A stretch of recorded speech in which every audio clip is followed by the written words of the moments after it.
今年第一阵寒流到台湾，包括宜兰太平山、南投合欢山、甲嘉明湖都有落雪。其实乡亲若要上山看雪，这车辆一定爱挂链仔。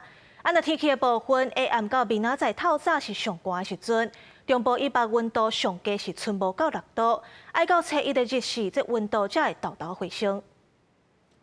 寒冷了后，第一波寒流发威，互台湾真侪高山拢变作银白世界，亲像合欢山，都有囡仔坐伫涂骹在耍雪，住伫个上细楼的游客，嘛欢喜含雪景做伙翕相留纪念。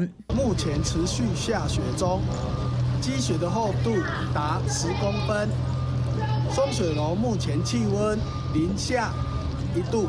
落雪了后，遮尔水的雪景嘛出现伫个宜兰太平山国家森林游乐区。本地日刚暝将一天的透早，干那落美雪，赶快互来看雪游客有够欢喜，伫车顶写新年快乐，到中昼嘛开始落雪啊。很漂亮，很特别。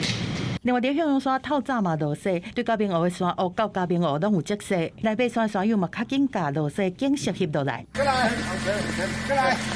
这波寒流造成真侪高山拢落雪，台七到线、南山到成功，经过这车必须加装雪链才当通行，现场嘛出动吐雪车来维持行车安全。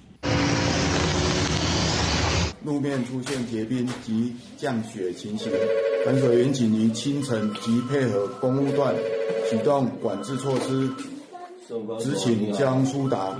中央气象署讲，受到寒冷以来第一波寒流的影响，对2到暝前一天的暗时到2到暝透早，是这波寒流影响上明显的时间，各地拢要注意低温。在中部以北、东北部地区，最低温度大约是6度到9度左右，那其他地区大概是10度到12度。